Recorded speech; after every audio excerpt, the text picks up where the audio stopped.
Hello, everyone, and welcome to another episode of Reel Me In, a movie podcast where you didn't really ask for it, but hey, I'm going to give it to you anyways. This is a podcast where I talk about anything, everything, and, well, anything about movies. I'm your host, Chase Lee, and guys, this is episode 113. How I have made it this far without, not having a heart attack, I have no fucking clue. But this week's episode, we're going to go over news, trailers just like normal, and then we're also going to go over the 2016 Oscar nominations and predictions.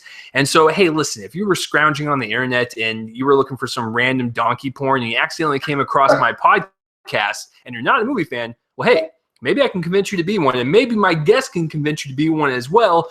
And guys, if you've been listening to this podcast since its birthdays, I guess, I had this awesome dude on for the Oscar nominations and predictions, and now it's like a set tradition. Until Terence hates me or he dies, he's going to be on these episodes for as long as possible. So with that being said, Terence Page is back, the magnificent Terence Page. So Terence, what's going on, man?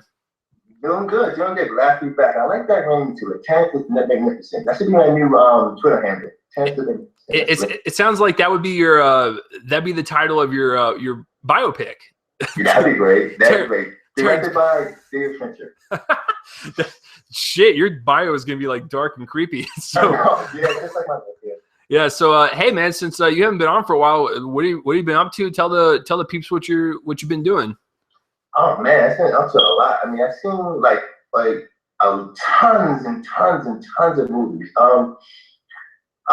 Since I retired from YouTube for a little bit, that's been going on pretty great. So I've been doing most of my reviews on Letterboxd, stuff like that. So I think it's much freer to do my reviews, like a little short and simple reviews on Letterboxd. So it's pretty good. Because doing the reviews on YouTube, it's been like a hassle. Yeah. To edit it and stuff like that. And even though I like editing, it's still nothing to laugh home about doing it every week. So doing my reviews on Letterboxd has been pretty cool. So I still keep up on my movies as much as possible, keep up on everything else. So yeah, I was just gonna say, when Terrence told me he was retiring from YouTube, I was like, well, he's not gonna retire from watching movies in general. He's gonna find some way to do it. So yeah, this is gonna be a fun episode. So Terrence, since you were the guest, I'll let you go ahead and start first with the news. What would you like to talk about first? Man, we got to talk about Alan Rickman. Yeah, this is one of those weeks where two people bit the dust in a few days of each other, and it's holy shit! This is reality right here. People live and people die. Ironic part about it too, they both died from the same disease. Yeah, that's crazy. Cancer's it's a terrible, shitty thing, and I hope no one has to go through it. And it's just terrible. But David Bowie and Alan Rickman have both passed this week, and I was saying on my show yesterday, our top 5 show, is that, dude, David Bowie was one of those actors to where he was a chameleon. He was he would slither in there, and he would act, and I'd be like, oh, I didn't even know he was in there. One of my favorite movies, The Prestige. I was like, holy shit, he was in The Prestige. I was like, what? So yeah, but honestly, I can't comment too much on David Bowie's acting because I haven't seen too much. But Alan Rickman's a different story. Terrence, I'll let you go first. So, when you heard Alan Rickman had passed, what was going through your head, and what do you think of Alan Rickman in general? When I heard the news that he died, I was getting ready to watch the Oscar nominations on ABC, and it's before we go to break, just want to let you know that Alan Rickman died. I said, what? Are you kidding me? Really? He died? Dude, he was a phenomenal actor. Now I don't know too much of his work, only from Galaxy Quest, and of course my number one favorite movie of all the time, Die Hard. That guy is he's one of the greatest actors to portray a villain in movie history, to be honest with you. I mean, and to think about it though, I think Die Hard was his first actual movie done. Yeah. And to give that type of performance as a first time actor on a movie is amazing. So when I heard that he died, it's wow. And to be honest with you too, I didn't know that he was actually sick. I didn't know he had cancer. So that came as a double shock. I mean, his work from Harry Potter, I've never seen the Harry Potter movies, and Galaxy Quest and Die Hard would never be forgotten though. So I mean, he's a legend that will be missed sorely. Yeah, he's just one of those actors. Like he literally played in every single genre. Look at Galaxy Quest, that's a comedy. Look at Harry Potter, that's fantasy. Die Hard's an action movie. It's crazy how diverse he was. Yeah, talented, man, talented. If you guys think Terence is lying about Die Hard being one of his favorite movies, on Skype right now, I can literally see a Die Hard poster in the background. So if you think he's bullshitting, he is definitely not. So,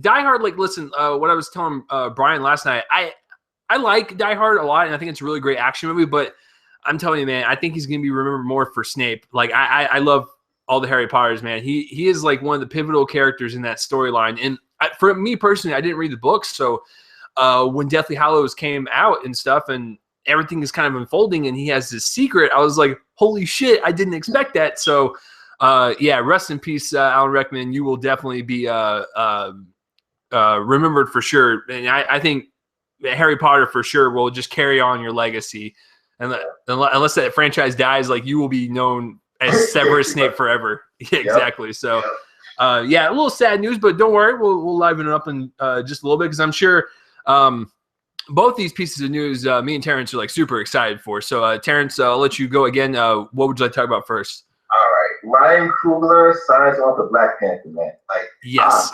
I am so happy that I'm so happy that he got the job because if it wasn't for him, I would take Ava DuVernay. He did Selma last year, but Ryan Coogler, man, like with Creed and with Fruitvale Station, this guy is here to stay as a new filmmaker, and I'm glad he's getting this opportunity too because we need more Black directors out there to like be prominent nowadays. Yeah, I'm not the most political person, but if I see a person of color who deserves to be up there, I'm gonna promote him up there. I'm not gonna promote any type of director who doesn't maybe be up there.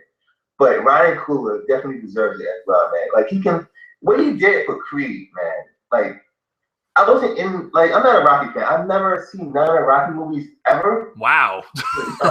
No, like I tried to watch Rocky, the first one, and I fell asleep on it. So yeah. Shows my fandom. But Creed was just amazing. It's in my top 15 or top 20 of this year. Mm-hmm. He did a fantastic job of telling the story, getting good acting out of Michael B. Jordan, and getting an Oscar nomination for Sylvester Stallone. So what he can do with Black Panther, I'm definitely looking forward to, though, because it's nice that directors like him who have the talent actually get the opportunity to show that talent in a big blockbuster movie. So I'm ecstatic for that. Yeah, he's just one of these directors where he's knocked it out of the park both times that we've seen his movies. Like Fruitvale Station is heart-wrenching and is heartbreaking, and it's one of those like intimate stories that is great for like a starting off point as a director. And then we move on to Creed, where it's like it's not a big movie, but it's like a medium movie. So, and then he knocks it out of the park. What in the hell is this guy going to do when he gets like $100 million as his budget and he's going to be able to do Black Panther? Like it's crazy.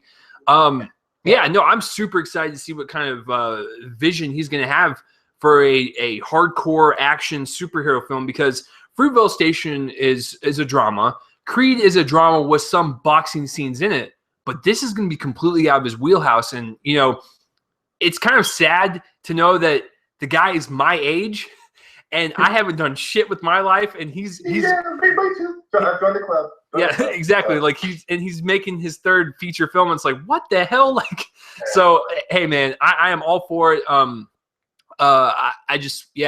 really curious to see what he's gonna do with Black Panther and his vision. So, and then speaking of Creed, you know that Creed sequel is coming out, Terrence, in 2017.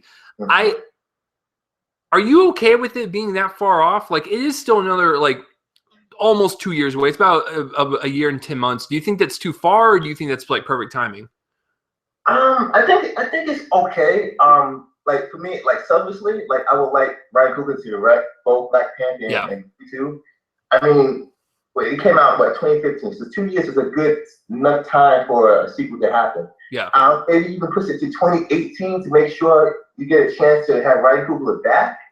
But like everybody was saying, like you gotta ride the momentum. So I said 2017, I think it's a nice spot to like have it, but I don't want it to be rushed too as well. So I think if Ryan Coogler is still involved with it, producing or some type of writing, and have a good director that can handle the material, Yeah. I think 2017 is a good, nice area to have it because it's not too quick and it's not too also far away. So I can live with that though. Well, and it's also like, I mean, I hate to say it, but Sylvester Stallone's getting up there in age, and like I would hate for him to kick the bucket at any point in his life, and it's like, oh shit, we didn't be able to complete the story. Because I'm not worried about Michael B. Jordan; he's our age. Like he can live for another 100 years if he wants. But yeah, I think 2017 is like a perfect window for that. And how old is Sly? Oh shit, yeah, you want to look that up? Yeah, because like I think he's like maybe 69. Yeah. So He's definitely getting up there. And the thing is, when you watch Creed, like, because we're not going to spoil anything, but it does leave it open for possible sequels to finish Creed's storyline. So Sylvester Stallone needs to be present for these movies. So I hope that Sylvester Stallone has another 20 or so years on him. He's 69. Okay. Which is scary because that's when Alan Rickman passed. So I know. Don't worry. Man. 69 is not a good number. I know. Don't worry. I'm not that dark. No, listen. I want Sylvester Stallone to continue on his storyline in Creed until otherwise. And when we get to the Oscar nominations, I'm pretty sure me and Terence maybe are in agreement for supporting actor, but we'll find out. We'll have to wait and see. So yeah, no, that's it for the news, guys. I mean, it's basically Ryan Coogler's day of news because there's really nothing that came out. It was kind of a slow news week, which is okay because the Oscar nominations definitely that and the Golden Globes are the biggest things this week anyways. So we have a couple trailers that dropped, and I picked these two because they were the two trailers that definitely brought on a lot of noise to the internet and stuff. So Terence, what would you like to talk about first? I'll talk about Money Monster. Okay. Do you want to describe to the people what Money Monster is?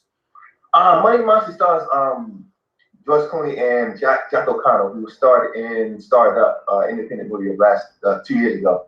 But it talks about a financial mogul who's like does his own show called Money Monster until he gets like hijacked, or pretty much with Jack O'Connell, pretty much holding him hostage of the whole entire show.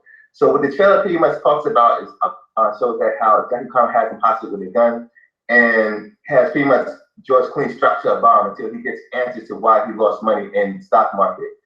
So from looking at the trailer, I mean, it looks pretty good. Like I'm definitely going to go see it, and I'm glad that Jack O'Connell is getting some more recognition to him because I think he's a good actor. Because with the last movie he did with Angelina Jolie was Unbroken. Right. He was good in it, but the movie could have been a lot better. So I'm glad that he's getting more support or getting more recognition than what he is. Now, don't know how the movie actually turns out, but it looks pretty interesting though. So I'm definitely looking forward to seeing it. Yeah, the whole trailer is like super tense and like it draws you in. Like it doesn't even matter what the story is. Like I was drawn in from the moment it started. But the thing is, like, I want to ask you this: do you think they show too much? Because they do show a lot of pivotal plot points and how the story might progress. And a lot of people are saying, well, maybe the whole hijacking situation takes place in the first act, or maybe it takes place at the end of the third act. Where do you think, in terms of like the story, do you think this is all going to happen at the beginning of it, or do you think it's going to happen towards the end? Like when I first saw the trailer, like I loved the trailer, and then I think about it, I was watching Movie Talk and said somebody brought up that it's so too much. But it's like I was looking at it again, and I said I can see having so too much, but I didn't really get that vibe that they actually saw the whole entire movie. So I mean, I can see why people can say that it showed too much, but for me, I think all that stuff comes in within the first half hour, first 20 minutes of the movie. I think that we didn't get the full story. So I think the trailer is pretty good for me in regards to not telling the whole story. So I think it's pretty solid enough where I'm satisfied that, because it looks like from the trailer that it's like George Clooney's helping Jack O'Connell out for some reason. So I'm thinking that happens in the first 20 minutes or so, and there's more to the story than meets the eye. So hopefully, I'm leaning towards not showing too much. Yeah, I'm on the same boat. I think all this that we saw in the trailer literally happens in the first act, and I think that's the hook right there. And I think it's going to get even crazier as Act 2 and Act 3 go on. So I'm super pumped. It looks great. It just kind of came out of nowhere, like the next trailer we're going to talk about. Okay. Yep. I'm going to say this right off the bat. When I saw Cloverfield in 2006, 2007, I was in high school, so I forgot what year. But I love the movie a lot, actually. And it's one of my favorite found footage movies. And I thought the marketing towards it was like super cool. And I was like, oh, man, this is like super mysterious. And now, because Cloverfield was made by Bad Robot, which is J.J. Abrams' company. And J.J. has been notorious for making all of his movies super secretive, except for Star Trek 2 that kind of backfired because, listen, he could try to hide as much as he wants, but we knew who Khan was. Yeah, exactly. No, like he's really great at marketing. 10 Cloverfield Lane just came out of nowhere and dropped its fucking ass on the internet and was like, here I am. Wait, what? When did this? We didn't hear anything about this movie. What the fuck is going on? Because I don't know if I can speak on the behalf of Terence, but I'm pretty sure I can. Terence and I and other people in this like group, we look at movie news every single fucking day. We know what's coming out. This kind of just came out of fucking nowhere. It's called 10 Cloverfield Lane, and it's supposed to be a pseudo sequel to Cloverfield. And I love the trailer. I love the marketing for it, and the fact that it's coming out in 2 months also blows my mind. I want to get your reaction to this because when it happened, I was like, 10 Cloverfield Lane. What? Oh my God, is this the sequel to Cloverfield? So, I don't know, because when I first saw the trailer, right, I saw it on Facebook, and somebody like recorded off their like cell phone, or whatever. So it's like, yeah, whatever, some fake trailer or whatever, stuff like that. So okay, so I sort of believed it, and I sort of didn't. So I went to go see 13 Hours, and the trailer was on. I said, okay, now this is actually real. It's like, okay, and I'm still watching the trailer. I still don't believe this is like Cloverfield or whatever. And just like you said before, it's like we watch movie news every single day. We're in up to our head to movie news, and to find out that it's just coming out 2 months later, it's like how? Like how? Because when you think about movies like Star Wars or some of Marvel movies, some comic book movies, you know what's coming out from a year in advance. And to find out that a Cloverfield type movie or type sequel is coming out in 2 months, it's like that really like shocked me. Just like with Alan Rickman's death, like I was not expecting that. Yeah. And it's like they say it's like a sequel or a sister sequel to Cloverfield. So it's like I believe it's a sequel, but then I don't. So I don't know. It's like it's still too creepy for me. Like the trailer is a good teaser because it gets you interested in what the movie's actually about, and to find out that's kind of like related to Cloverfield, it's like it makes you want to go see it. I'm still even though I don't even know what to think about this movie trailer, to be honest with you. I mean, as long as it has John Goodman in it, I'm all for it. Right? So no, like it's one of those movies where like it's so mysterious, just like the first Cloverfield when its trailers came out. You want to go see it. Like it doesn't even matter what it's about. You were so intrigued, like, why are they in this bunker? What's outside? What happened after the first monster? Is there a second monster? Is it related to the first monster? Like there's so many fucking questions to this movie. It just kind of blows your mind. I cannot believe. Like this is someone pointed this out so perfectly. You want to know how J.J. Abrams kept this under wraps?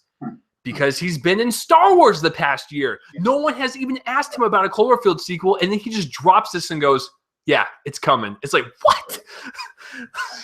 Fuck, man. Like he kept that secret, man. I'm telling you. He kept that secret for I mean, Cloverfield came out like almost 10 years ago. He's been keeping it a secret for this long? What? Like, Jesus Christ. Like, it just blows my mind that he's, regardless if you like his movies or not, you cannot deny that he is a marketing genius. He just is. Like, he's kind of like Michael Bay in the fact that, like, all of his trailers are great, but then half of his movies are terrible. So, but then again, J.J. Abrams is a better filmmaker than Michael Bay. That's a different story. But, yeah, 10 Cloverfield Lane, you count me in. And plus, I've been wanting to see a Mary Elizabeth Winstead jump off the screen since Scott Pilgrim. Like I've been wanting her to like actually be in more movies since that movie, and like she was in movies like was it The Spectacular Now? It was one of those like smaller movies that she had like a bit role, I think. But yeah, no, I've always liked. Like, have you always like liked her? Yeah, I liked it. Yeah, like I liked her in of course, like you said, Scott Pilgrim versus the World, but she was great in Live Free or Die Hard. So, oh yeah. I forgot she played Bruce Willis's daughter. Yeah, she was something to be handled with. So yeah, I like it. She's a good actress too. So it's like you have John Goodman and her, and then you got the guy from The Newsroom. I forgot his name. He's like, he has a familiar face or whatever though, but he's in there too. And it's like that. Like I still like I'm speechless with that show. To be honest with you. Like, I don't even know what to think about it. Like it comes out in 2 months, and it's like so. Okay, I thought that Batman v Superman was the only movie in March I was excited for. No, it's actually 10 Cloverfield Lane now. So, man, I'm like, dude. Like, it's really funny because, like, Mary Elizabeth Winstead, she's not big enough. So, like, when people talk to her, they're not going to ask her, like, you know, are you in a Cloverfield sequel? Like, it's not, like, it's easier to keep it under wraps for her. How did John Goodman keep this a secret? How did he do it? Like, I think it's the fact that because John Goodman's not known for doing those like action sci-fi movies, so it's like nobody's really trying to ask him for like, oh, you know, so what about Cloverfield Lane? What about this? What about that? Yeah, they could ask him about like maybe like Hail Caesar or stuff like Coen Brothers movies or whatever like that. So it's like I would look past him too about for a sci-fi movie. So it's like that's true. That's the amazing thing about it though, because like you get actors that, of course, some of them are known more than others though, but they're not known for being in movies like sci-fi or with action or whatever. So it's like most people are gonna look over them like we did. So it's like J.J. Abrams, man. Yeah, I know, fucking J.J. Abrams, man. No, I'm super pumped for it, and I want to ask you just this real quick, and we'll move on to the Oscars. Do you think it was a wise choice to diverge from the found footage style and make it more like a cinematic movie? I think it's okay because with found footage one, it's like I like the found footage. It was great. I think it's good to like change it up a little bit. Yeah, just like get a perspective of actually human characters. And you can get that with found footage though, but with this one, it's like it's a little different take on the Cloverfield universe. So I don't mind not having found footage. Like someone brought this up, and I forgot who it was, but they said, what if Cloverfield could be like that series, like a Twilight Zone, where like every single installment's so different, but it does connect in that universe? Like, I'd be kind of cool with that. Like, that's kind of cool that they're stretching out this like monster movie into like this like cinematic franchise almost. Like, it's kind of cool. Yeah, that'd be kind of great too, man. Like, yeah, I'm super psyched for it. Like, I don't even know what to say because, like, this is what Terence said. Like, it came out of nowhere and just dropped on the internet. So I was like, okay. But no, I'm super stoked for it. But yeah, it makes sense that we play in front of 13 hours because 13 hours is Paramount and 13 Cloverfield Lane is Paramount as well. So yeah, that will do it for the news and the trailers, guys. It was, like I said, kind of a slow week, but that's okay because the beef of this podcast, it's about to start right now. Like, are Terrence and I going to be in agreement on everything, or are we going to fight about a lot of stuff? Who the fuck knows? Are we going to end our friendship right now? It might happen. Because I forgot what it was, Terrence, but there was a few categories last year to where, like, we were so far apart where it's like, no, it is this one. And it's like, no, motherfucker, it is this one. No, so... some lows on that one. Yeah, exactly. So with that being said, guys, let's jump into the Oscar nominations.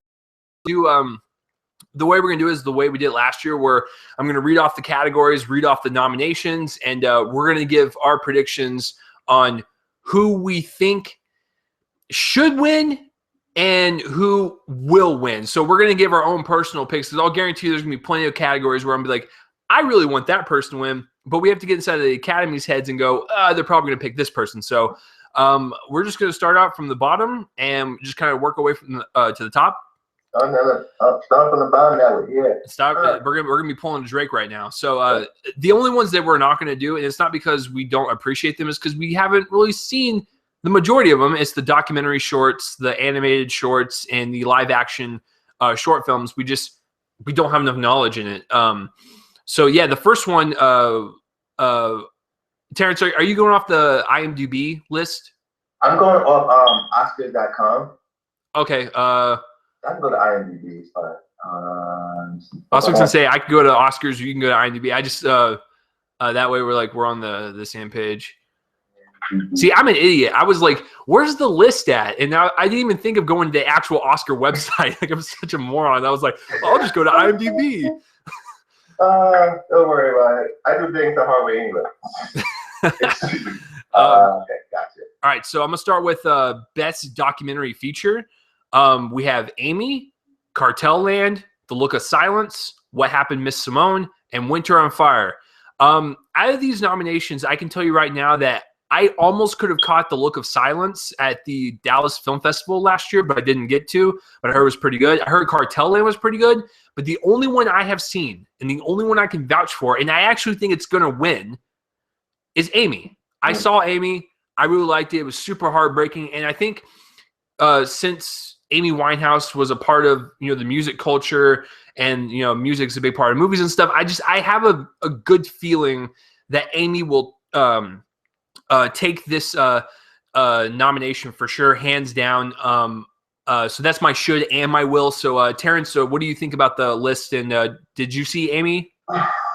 See this is my problem too. Like it's hard for me to see documentaries too. Okay. I went to see Amy, and I went to see Cartel Land with the Silence though, but it's hard for me to see documentaries, which is surprising when you live in New York. Yeah. But I haven't seen none of the documentaries though, but I heard a lot of good things about Amy. Like a lot of people talking about that. So I say like Amy pretty much has it up. I wouldn't say a lot though, but I say has a good chance of winning it out. Okay. Yeah, I would. I would actually recommend you seeing Amy. Just check it out. Because like before the documentary, the only thing I knew of Amy Winehouse was that she was the butt of a joke of like alcohol and drug abuse. But when you watch the documentary, you see that she was an actual person that actually had a lot of talent, and she died very young due to the stardom and stuff. So I thought that was really powerful. Even though that was not my favorite documentary, which I am upset that is not in this category, it is actually The Hunting Ground. I knew it. I knew it. I want to see that too. The trailer for that movie, that documentary really looked really good. So I'm sad I missed that one though. No, Terrence, like if you watch The Hunting Ground, you will feel so sick as a human being. You're like, we are fucking terrible as a human race sometimes. So, because it's disgusting. It's about sexual assaults and rapes on college campuses. I think Jackson had it on his top 10 list too. So we both had it on there. Because Jackson, he's a documentary fan. Yeah. So I trust his word too. So it's like, man, we just get something's good. It's pretty much good. Yeah. No, listen, guys, my opinion is not valid whatsoever. But when Jackson says a movie's good, you fucking go see it. If he's a baseball player, he'd be batting 1,000. So. Oh yeah, he's definitely got good taste. So let's go to visual effects. Terrence, I'll let you go ahead and read this category off. Effects. Let me just find it. I'm sorry, I lost. I was searching through other stuff. I'm sorry. So. Terrence, I told you not to look at porn while we were recording. Don't tell people that. Okay. So visual effects, they got Ex Machina, Mad Max Fury Road, The Martian, The Revenant, and Star Wars: The Force Awakens. So, give me your thought process on all the five, and who do you think should, and who do you think will win? I think like I think this is a good list too. Like, I probably would have put The Walk just because of the Mm-hmm. But there's I can see why it wasn't in there because it looked kind of cheesy to some degree stuff, but I still would probably sneak it in. This is a good list though. I like all of them. I watched The Martian last night, and it's like that visually it's stunning. Yeah. But my favorite is for visual. I think I'll take Ex Machina because this effects for that movie just look flawless in that movie. So I'll pick that to win. But it's probably going to win. It's probably hard. Cam is probably going to pick Mad Max Fury Road or Star Wars. So, but this is a tough list for me too because like all the ones that I nominated pretty much has stunning visual effects in that movie. So, but I say Ex Machina is the more flawless for me. I agree with you. I actually want to see Ex Machina win because the movie's not like my favorite movie of the year or anything, but I can tell you right now the visual effects are just breathtaking. When you see Alicia Vikander like as the robot, you're like, how the fuck did they do this on this small of a budget? Who is probably going to win?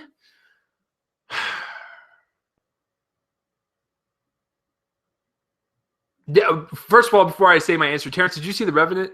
Yeah. Dude, that fucking bear is almost realistic to a point where, like, it should win for this category. Dude.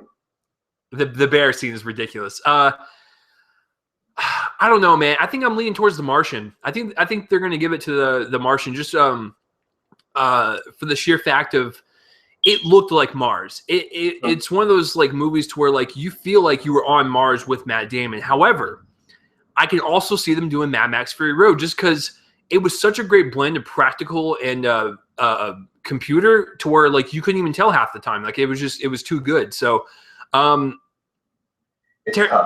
I know this is really tough because all of them are really great. Do you have like a dark horse? Do you think like something might sneak up in there?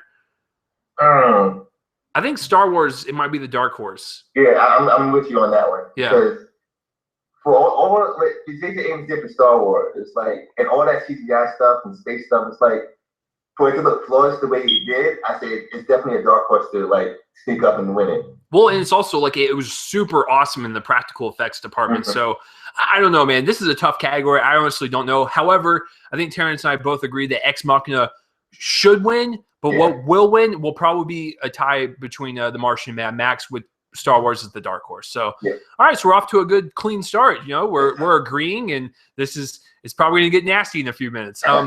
So the next category is sound editing. We have Mad Max, The Martian, The Revenant, Sicario, and Star Wars: The Force Awakens. Now, this is a really great list for sound editing. I'm gonna say the odd answer. I actually think Sicario should win. If you look at Sicario and the way the suspense is built up in every single scene, that has a lot to do with the sound editing and the editing in general. So for me personally, I think Sicario should win. However, for sound editing, I honestly think Mad Max has got this in the bag hands down because Mad Max is like an adrenaline rush. And it's sound mixing and it's sound editing and it's music all mixed in with that editing and the special effects. I think the Academy is going to give Mad Max sound editing. So, so I think Sicario should win just for the suspense factor and how it was edited. And I think Mad Max will win. So, Terrence, what do you think about this category and what are your picks? See, with this category, I'm always confused with sound editing and sound mixing. Like, sound editing is for, like, the creation of the sound or... I think sound editing is, from my filmmaking knowledge, I mean, this is embarrassing because I have my degree in filmmaking, so I'm probably going to fuck this up. I think sound mixing is more of like mixing in, you know, the like footsteps with the music, with the doors. And like, I think it's just a mix of like all the sound, like when you have like ambient sound, when you have things like being picked up, dropped and stuff with the music. And I think sound editing is, I guess putting all those sounds together and editing it in a way to where it seems flawless and no sounds carrying over to the next clip. I don't know. Like I said, I could be completely wrong, but you're right. It's one of those categories where I always get confused. I know Jackson explained it to me last year. It's like, but for sound editing, for some reason, like I think I'd probably go Star Wars for that one. Really? Yeah. Okay. Because if I'm going off what Jackson told me and what he's telling me right now, I think Star Wars has a good chance of with the lightsabers. Oh, that's true. Yeah. So I'll probably go with that. But I would say probably go also with Mad Max too. But okay. I'll probably go Star Wars as my definitive pick for that. That's hey, listen, I'm not going to argue with that pick. That's a great pick. What do you think? What do you think the dark horse is going to be? I would say,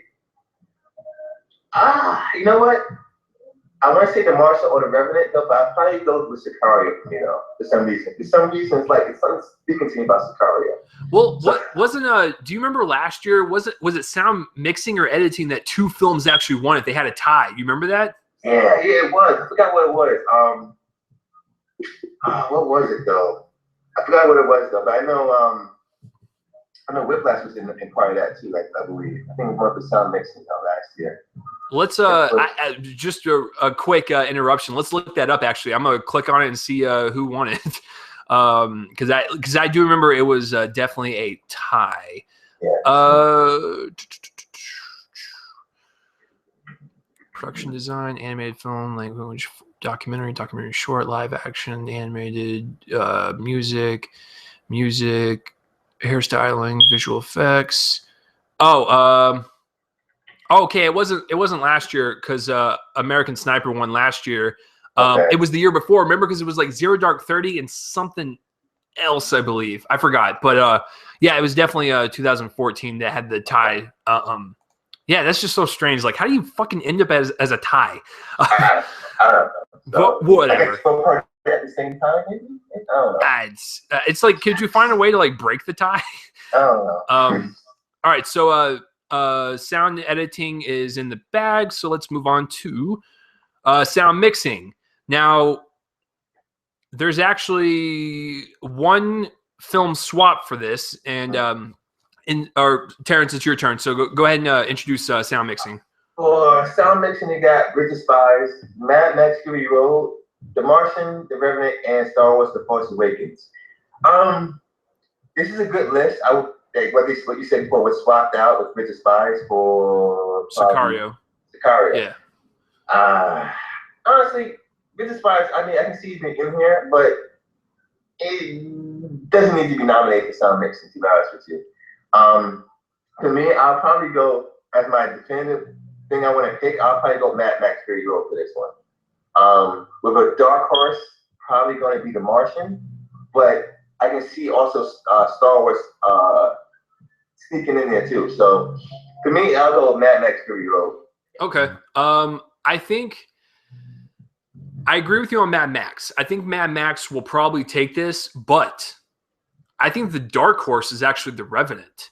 When you think about mixing like all the sounds of like the wilderness and like, you know, the breathing, the running, and all the snow, like it just seems like that would be a harder film to mix than most of these, just because it has to be so authentic and natural. But Star Wars is a great pick too. But I think you and I both agree. I think Mad Max is probably going to sweep the sound category in general, which is not a bad thing because that is a very like loud and boisterous movie in the audio department. Mm-hmm. All right, so let's move on to my favorite category because I can't wait to mention it. It's an original song from the Oscar-nominated 50 Shades of Grey. We have Earned It from The Weeknd. We have The Hunting Ground, Till It Happens to You. Racing Extinction from Manta Ray, never heard of it. Spectre, Writings on the Wall, and Youth, Simple Song 3. I have only heard 3 of these songs. That would be Spectre, The Hunting Ground, 50 Shades of Grey. I'm going to be honest with you right now. I love Skyfall to death. And I love that song. But Writings on the Wall from Spectre was so fucking boring. I almost wanted to fall asleep. I disliked that choice for Spectre. James. Now this is where we're going to disagree, James. I know it's. This is where we're going to differ. I don't think that it should be in there. I don't think it's going to win. For me personally, I want The Hunting Ground to win. That song was pretty disturbing. But I think what's going to win, because it has a lot of buzz right now, is probably Youth. I think the Youth song will probably win it, but I want The Hunting Ground to win it. And obviously, I don't want 50 Shades of Grey to go anywhere near that. But Terrence, you seem very distraught at my. So what are you thinking? James, I like Writings on the Wall. Like, look, I know, like, before Spectre actually came out, a lot of people complain about Sam Smith about that song. But when I actually heard it in the movie, he played itself, I said, it's not that bad. It's good. I mean, I liked it. You know what I mean? So, I mean, it's not horrible. I mean, look, whenever you compare yourself to Adele, your quality level is always going to go down. So, true. I mean, but I really like Writings on the Wall. Now, see, you did more better than I did because with the original song, I only heard like Writings on the Wall, so I'm kind of like a little biased to the song. So I like Writings on the Wall, but I'd probably go with, like you said, Youth, since I see a lot of people talking about that already. So I'm going to go with that, Youth. But Writings on the Wall, it's not that bad of a song taste. Okay. Okay, I take back my harshness. It's not that bad. It's just I prefer Skyfall over that one. Oh, okay. Well, yeah, I think anybody would go with that. So. Well, and let's say it right now. Like, no matter what the song is, the the graphics they use for the James Bond openings are really cool. So that goes with Spectre, Skyfall, Casino Royale. It's all those graphic openings are awesome. So yeah, but for me personally, just I'll pass on it. All right, so this is my favorite one, or one of my favorite categories. But Terence gets to introduce this one. Music. Best original score. Oh yes. Winter Spy by Thomas Newman, Carol by Carter Ruel, The Hateful Eight by, I can't say this guy's name, but he's famous, and Sicario and Star Wars: The Force Awakens. All right, so talk to me. What do you got? You know what? I'm going with The Hateful Eight with this one. Lock and Barrel, Hateful Eight.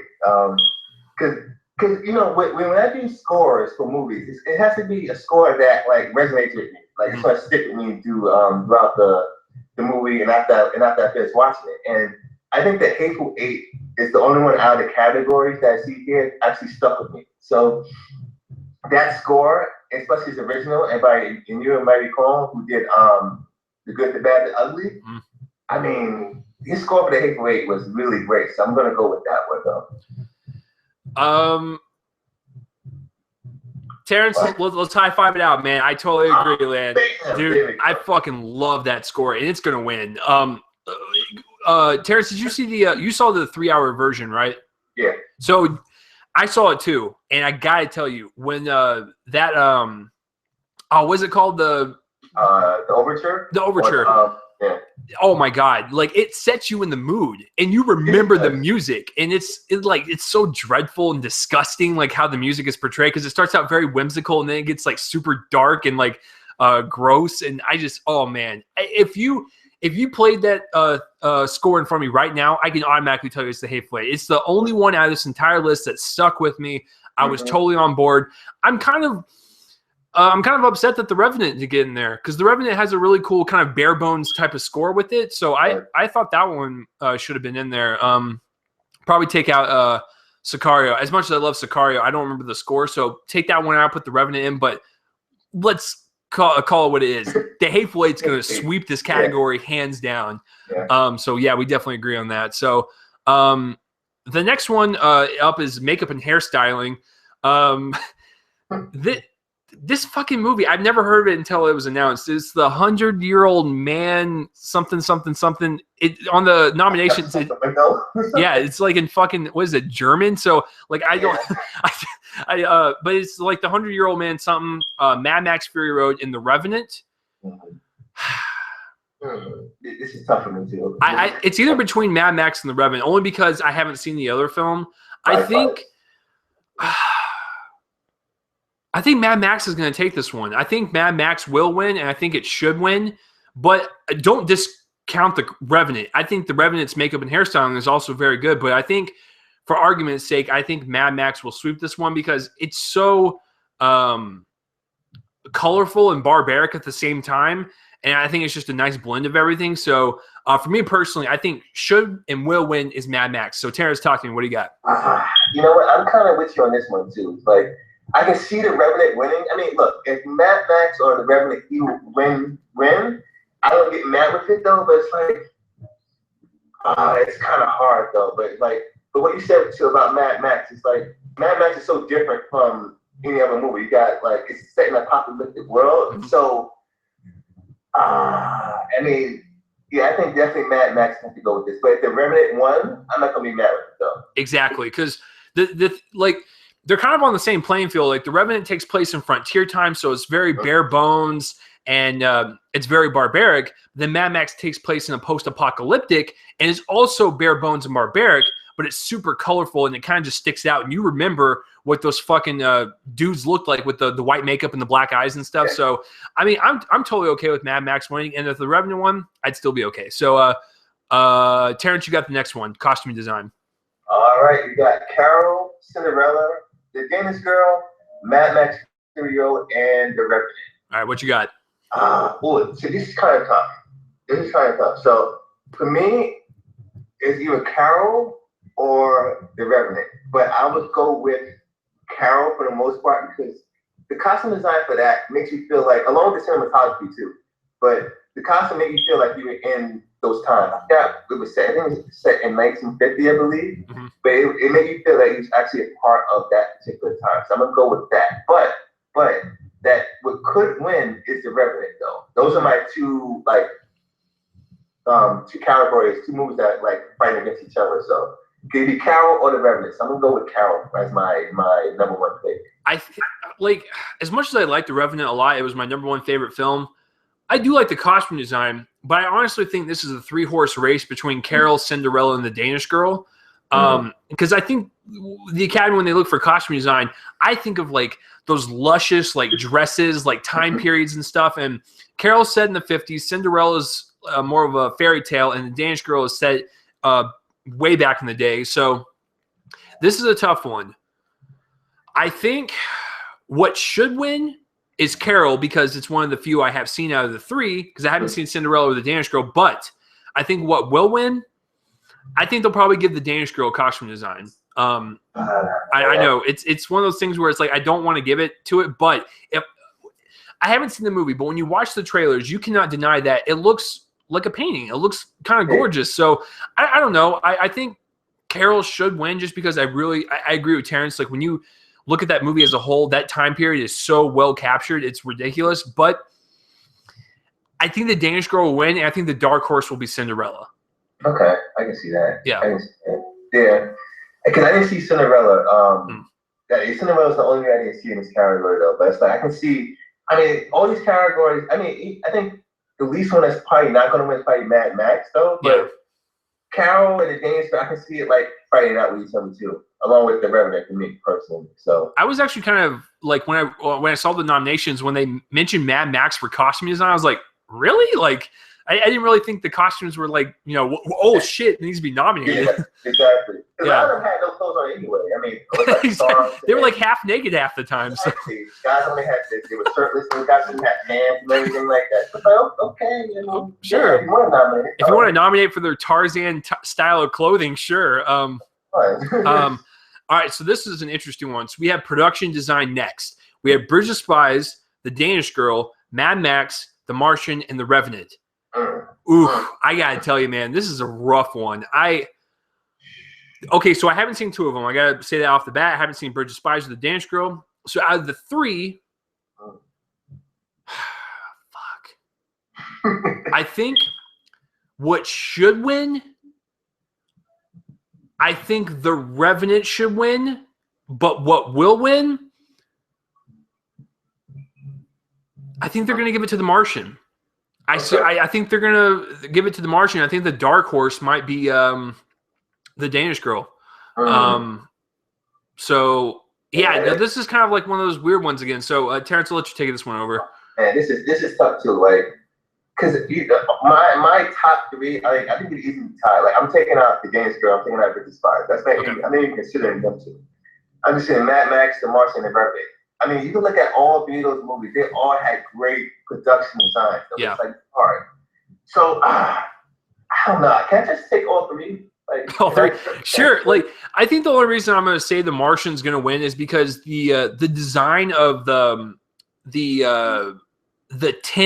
tinted area that Matt Damon was in, and just the way the inner workings of the spaceships worked, and like the everything. I just thought everything looked really good and really authentic and stuff. So I think The Martian will win. I want The Revenant to win just because everything that they created in that movie, even like the frontier type of town, and like the campfires and the little like tribes and villages, and like that wooden ship that they had at the beginning. Like, I think that should win just because it looks so what's the word? Like, it was like a relic. It looked like something they dragged out of the 1800s and they placed in modern times. So I don't know, man. It's kind of tough, but I agree with you. All 3 of them are great. But I think The Martian will probably take this one. I mean, I can guess, like, if I had a gun to my head, I'd probably go with Mad Max really old, because interesting.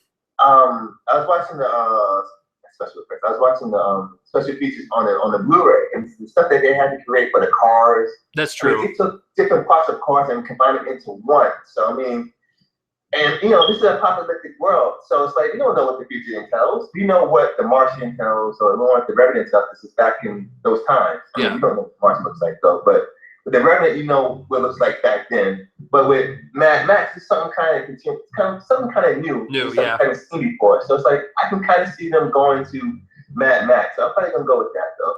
That's a good point. Like it's super new and inventive. Like I would listen. As much as I like the Revenant for this pick, I think the Martian will win, but I think Mad Max has a really strong chance as like the under dark horse. So yeah, no, I totally agree with that because you're right because those cars are fucking ridiculous, man. Yeah. So yeah, no, I am totally with that. So all right, Terrence, you're up for editing. That's editing. You got The Big Short, Mad Max Fury Road, The Revenant, Spotlight, and Star Wars: The Force Awakens. All right, talk to me, Terrence. What do you got? Now, my personal pick, I picked for editing. I got The Big Short as liking it more, but I can also see Mad Max getting in there too. So Mad Max and Big Short, I think, have the best editing, and I think the dark horse for this one that can actually win is Spotlight for me.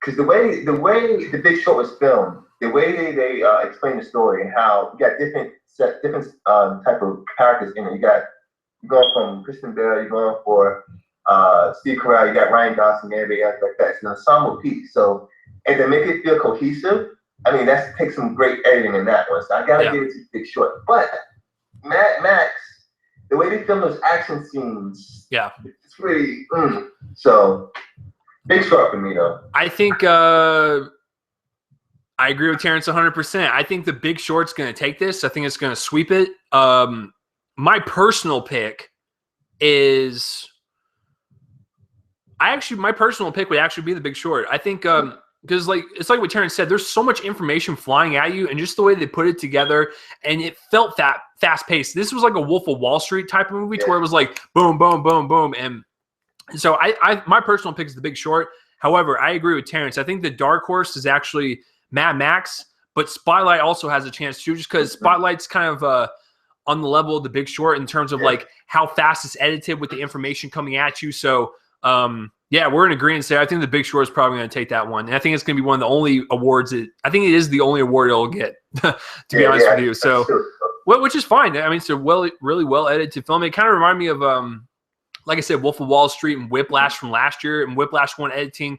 Because when you think of editing, I think of something that's like pieced together so well that it kind of just boggles your mind. Because Whiplash, when you watch that movie, it is edited like a suspense film, and it's about jazz drumming, and it's so fucking impressive. Like, it's incredible. So, yeah, I think The Big Short will win this, but I think Spotlight and Mad Max are a dark horse. So, this one is also one of my favorite categories because it is one of the most stacked things I've ever seen in my life, and I love every single one of these movies in cinematography. So we have Carol, The Hateful Eight, Mad Max, The Revenant, and Sicario. And I gotta say, all five of these are so visually like you pop like a film boner every single time you watch one of these movies. Like it's fantastic.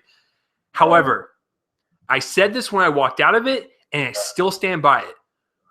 Who should win and who will win are the same exact person. I think Lubeski is going to get his third Oscar in a row for The Revenant, hands down. However, if I had to pick a dark horse,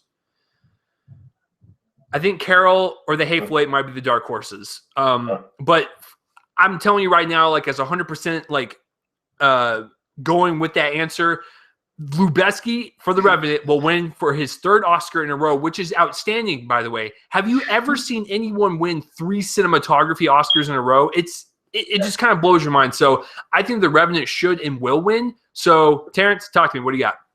Buddy, like we and no disagreeing with this. Like I am with you 110%. Because just like you, when I walked out the movie, I said, look, cinematography, Emmanuel Lubezki, he has it. It's a lot. Yeah, it's a lot. Yeah. Like the way he did for that film, I mean, they use natural lighting.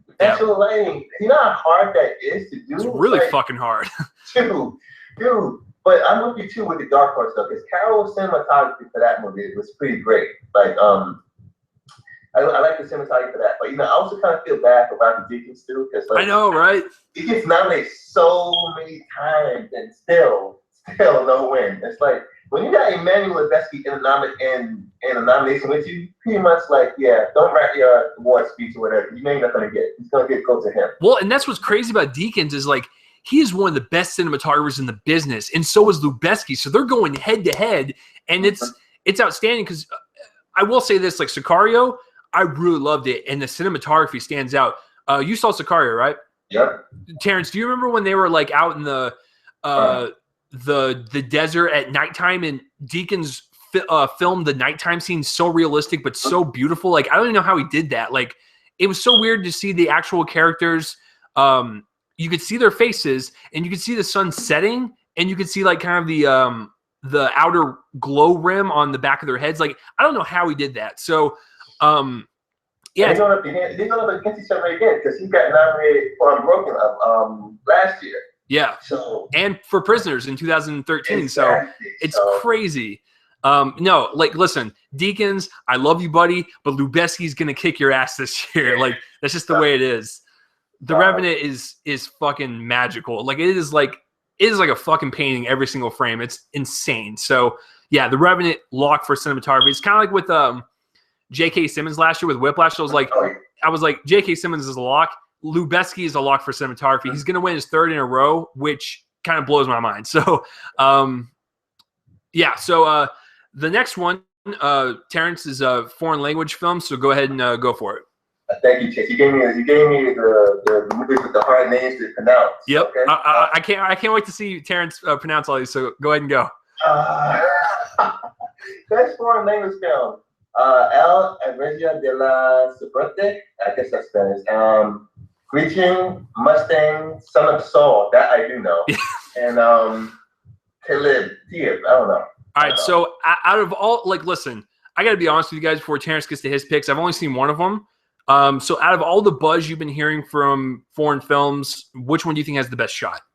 First of all, the movie that should be up here that's not nominated should be Mommy. But but probably I heard Son of Saul is pretty good. So I mean a lot of news out of that. So I'd say Son of Saul got to go. And this is going to be a quick one, guys. Son of Saul is going to win this. I saw Son of Saul, and it was, Terrence, if you get a chance to watch it, please watch it. It is one of the best Holocaust films that I've ever seen. It's just, man, so awesome. And I saw it in, what was it? It was 35 projection. So it was like super claustrophobic, but which makes sense because it follows like the character's face and doesn't really get away from many close-ups and like extreme close-ups. So I thought that shooting style worked, but I think Son of Saul is going to win this. And I think it's the first nomination for Hungary. I believe. So that's kind of a cool little fact. So I think Son of Saul is going to sweep this. All right. This is also a really good category. Best animated feature. We have Anomalisa, Boy in the World, Inside Out, Shaun the Sheep, and When Marnie Was There. I have seen 3 out of the 5. I have not seen The Boy in the World or When Marnie Was There. However, I hear When Marnie Was There was very good.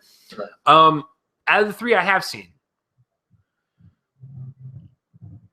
Guys, I'm going to be honest with you.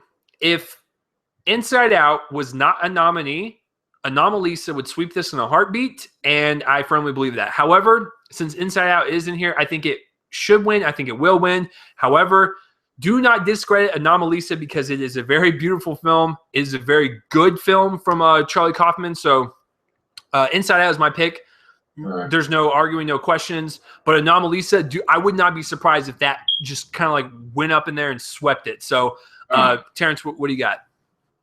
See that, and that's why, like, for me, I gotta step up my animated game because it's like it's hard. Like, I thought I was doing good this year. I saw Inside Out. I saw the Peanuts movie. I said those are like locks to get nominated or whatever. And then it comes like, Peanuts movie's not there. Yay me. But like, I really wanted to see Anomalisa. I heard like it was only playing in one theater next to me, so it's like it was like 10 miles away. So I wasn't going to try to like go see it out. But I would say like Inside Out has a good chance of winning though. But I'll be honest with you, too, Chase, too, because like I saw it Inside Out, and the more I think about it, the more I don't like it as much as I did in the movie when I seen it in the theater. But it's like, since that's the one that like I did see, I'll say Inside Out though. But I'm mad at the fact that the Peanuts movie was not in there. Yeah.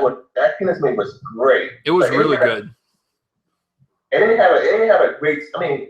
It didn't have like an elaborate story though, but the story was so simple and that's what made it great for me. So I'm Yeah. pissed off that wasn't there though. But the Inside Out, Shang-Chi, and Mona Lisa, I think there are all good things about it. So I guess for me, since the only one that's up here is Inside Out, I'll go with Inside Out.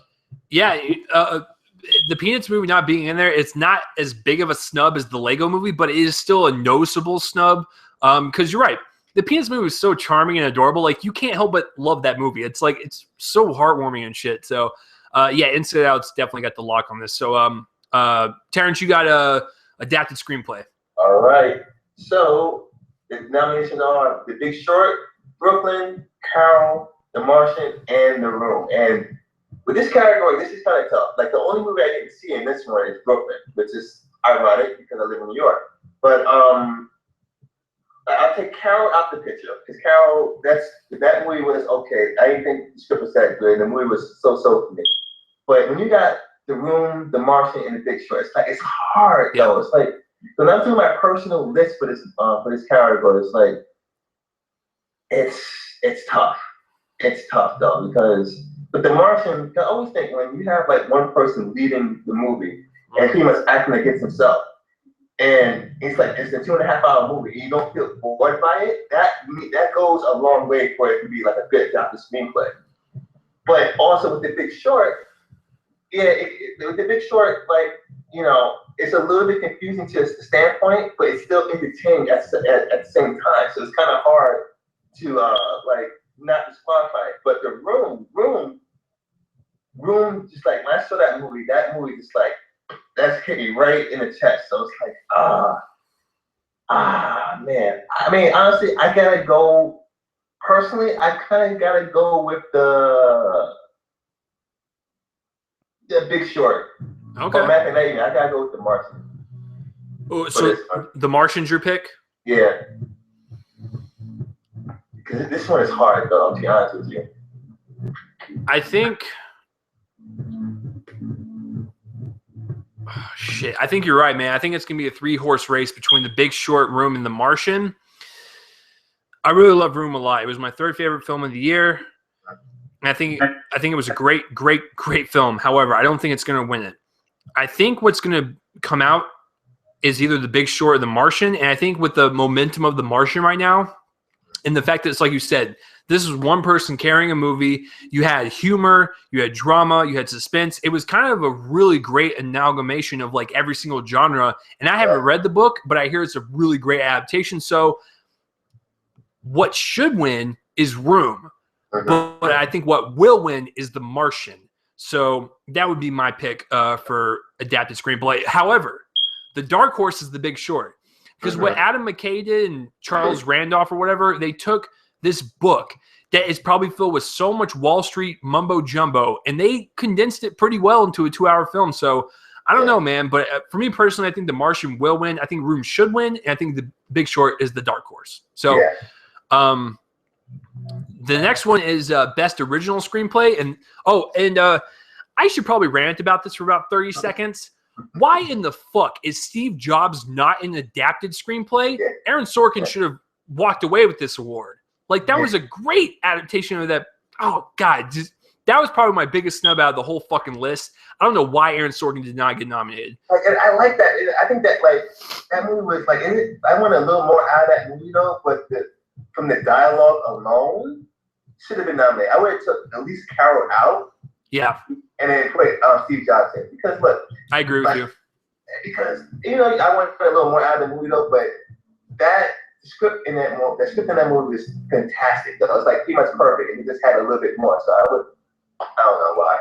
I mean, when you think Aaron Sorkin, you think, okay, automatic nomination. Yeah. But I don't know why. That was kind of a snub, too, because Carol does not deserve to be up there. I'm not going to bang on Brooklyn because I didn't see it. But Carol, I would replace Carol with Steve Jobs. Yeah.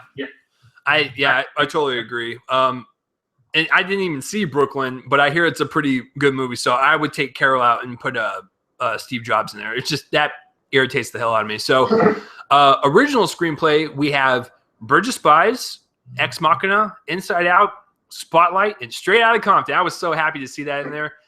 But it's got no chance of winning. I got to be honest with you. I think it's a 2-horse race between Inside Out and Spotlight.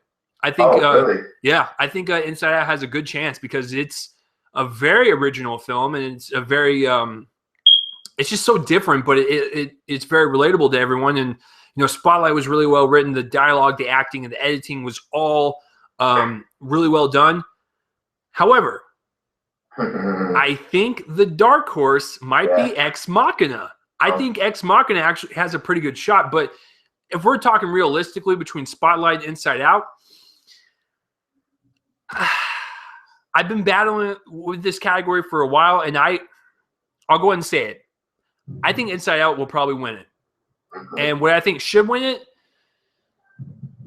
I'd probably go with Inside Out on both should and will. But I think Spotlight is the second choice I would pick. I like the movie a lot, but I don't want it to be nominated for anything. It's just me personally, but I think it will probably have the best shot of winning. But I'm gonna go with Inside Out for should and will, and I think Ex Machina is the dark horse. So Terrence, what do you got? See, yeah, I'm with you for the fact that besides the dark horse, because personally, I would love to see Ex Machina win because like that script and the originality of it, I mean, it deserves to be up there. So it's like Spotlight and Inside Out, I can see contending. But personally, like if it was up to me, I'm going Ex Machina will win. But since I'm not part of the academy because I'm that talented, I would say Inside Out wins it. Spotlight is up there creeping behind it, but I say the dark horse, just like you, the Ex Machina, sticking up there to take a win. I would be so excited if Ex Machina won. I'd be like, holy shit, they chose like a genre film. That's great. Yeah, man. So it's like it's hard. So yeah, I mean, common sense would say for me personally, Ex Machina, but it's like it's a 2-horse race for me for Inside Out and Spotlight. I say Inside Out takes it though. Yeah, I think Inside Out will take 2 awards, and I think it'll take Best Animated and Best Original. But who knows? They could throw a fucking curveball and be like, Straight Outta Compton gets it. I'm like, oh shit. That would be crazy. All right, so Terrence, you got directing. Directing, all right. Best directing, it comes from Adam McKay from The Big Short, George Miller from Mad Max, Alejandro Gonzalez Inarritu, The Revenant, yes, you got that right. Lenny Abramson, The Room, and not The Room, and Tom McCarthy from Spotlight. Now, this one, like honestly, I think honestly for me, it's a lot between Alejandro, The Revenant. I think when I walked out there, just like you said, cinematography, Alejandro has this straight up lock. He's winning his best director for the second straight year in a row. But I can see 2 dark horses I see 3 dark horses between Lenny Abramson, George Miller, and The Big Short, and Adam McKay. Tom McCarthy. Interesting. I didn't like Spotlight for a number of reasons. I'll get to that later though. I think his directing could have been better. I think Inarritu has a lack of what he did because that movie with The Revenant is so ambitious. And it's like, how can you not say he's the best director here? But at the same time, with Adam McKay, to adapt that movie from all that lingo and stuff like that, and make it feel comedic and entertaining at the same time, he definitely deserves to get some type of recognition though.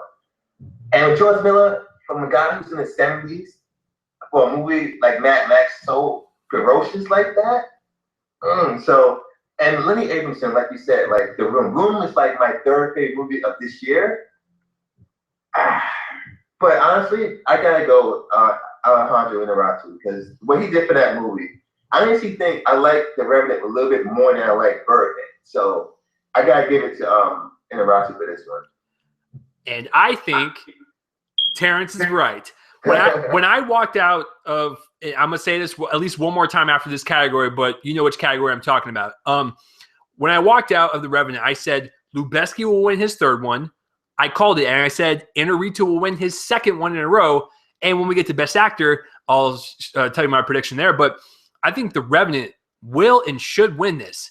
However, I think 2nd place, super close to Inarritu, is George Miller. I think George Miller actually has a really good shot at taking this. And the dark horse for me would actually be Adam McKay. I think Adam McKay is the dark horse, but I think it's between Inarritu and Miller, like you said. As much as I like Room, Lenny Aberson, you got no shot, brother. This is a different race between different people. And then Tom McCarthy, I've been hearing that Spotlight's going to get a lot of wins and stuff. I just don't think it's going to get that many wins. I honestly don't. I think The Martian actually is probably going to sweep way more than Spotlight and The Revenant. I think it'll be between those two. But I think Inarritu should and will. But do not discredit George Miller and do not discredit Adam McKay. So Inarritu is my pick. I think he will win his second in a row, which is going to be crazy. But yeah, I'm super excited about that category. Best performance by an actress in a supporting role. So we're getting into the meat, ladies and gentlemen. We have Jennifer Jason Leigh for The Hateful Eight. We have Rooney Mara for Carol, Rachel McAdams for Spotlight, Alicia Vikander for The Danish Girl, and Kate Winslet for Steve Jobs. The only one I have not seen is the Danish Girl, and I have a little bit of a gripe. Mm-hmm. I got a gripe with this too. Yeah, Rooney Mara is the main fucking character of Carol. Okay, she is not supporting. Why is she in that category? That's the only thing I wanted to. And the only other thing I want to rant about. The only person, and we'll get to the supporting in just a minute, even though he's got no chance. The only person from Spotlight that should even be nominated in any conversation is Mark Ruffalo. Everyone else from that movie was fine, but they are not awards worthy. I'm sorry, Rachel McAdams. Get the fuck out of there and put I wouldn't put Charlize Theron in there because Furiosa was like the main character in Mad Max, but I would probably put her in there instead of Rachel McAdams. So for me personally, Rachel McAdams, get the fuck out of there. And Rooney Mara, you shouldn't even be in this category. However, if we're looking at what is presented in front of us, Terrence, I'm battling back and forth between Jennifer Jason Leigh and Kate Winslet. I honestly am battling between those two. But I think who's going to win it? I think Kate Winslet will win it. And for me personally, I think Kate Winslet should win it. My second favorite is very close, and that would be Jennifer Jason Leigh for The Hateful Eight because she is absolutely just disgusting and incredible in that movie. But I think Kate Winslet should and will. So, Terrence, give me your thoughts on this category. Okay, I agree with you. Kate Winslet for me is my first and only, my everything. She wins this category for me. So, because not a lot of people can act an Aaron Sorkin script. And she did it. I mean, along with Michael Fassbender, we talk about later. She's fantastic in this movie. She's one of the standouts between her and Fassbender. But like you said with this great thing, I have another great. Okay, I've seen everything in this category. Now, Alicia Vikander and for The Danish Girl is supporting. Now, I don't really get the lines for supporting and lead is so blurred to me because with The Imitation Game with Keira Knightley, right? The Imitation Game and The Danish Girl are pretty much the same type of movie, give or take certain plot holes or whatever. And she was nominated for Best Lead Actor. So why is Alicia Vikander, who did the same exact thing as Keira Knightley in The Imitation Game, in The Danish Girl for supporting? I just don't understand that. Well, because I never saw The Danish Girl, but I heard that she was the lead over Eddie Redmayne. So it's makes no sense to me. Oh my goodness. And then honestly too, what I would have did was I would have added her to this list, but not for The Danish Girl. I would have added her for Ex Machina. Yeah. Because she's great in that. I'd be okay with that. I probably would nominate for both roles though, but Ex Machina I would take it for. And like you said, Rachel McAdams, I mean, I don't have a problem with her being in there because I think Spotlight is the best acted movie for the entire ensemble this year. Okay. But, what can you do? I mean, it's not really big performances out of the supporting roles in the female category, but like you said, I'm with you on this one. It's Kate Winslet's got award to take. Honestly, I don't see her not losing to anybody for this one. So it's Kate Winslet for the win. Yeah, and I'm really excited for her to actually win it because it's like what Terrence said. When you work with the Aaron Sorkin script, it is hard to pull off that dialogue. And for me personally, and I'll get to Best Actor in just a second and discuss why. But for me personally, I think the supporting cast did a better job than the lead performance in Steve Jobs. That's just me personally. So I love Kate Winslet, Jeff Daniels, and Seth Rogen more as a collective in supporting than the lead. But that might be different opinions, whatever. But All right, so I know Terrence is really excited to do this one, so let's do actor in supporting role. All right. I got Kristen Bell for The Big Short, Tom Hardy for The Revenant, Mark Ruffalo for Spotlight, Mark Rylance for Good to Spies, and Sylvester Stallone for Creed. So with this one, now again, when I write for this one, it's like you with the lines of thought for supporting and lead, especially with The Big Short. Like, who can you tell? Yeah, who's exactly. Supporting. Yeah. So and like honestly, with The Big Short, like with Kristen Bell, like he was screen time only had like 5 minutes. So it's like happy nominated for like 5 minutes. So it's like honestly, I probably would have nominated like Ryan Gosling for The Big Short, because I thought he's more fantastic in it for more than Kristen Bell.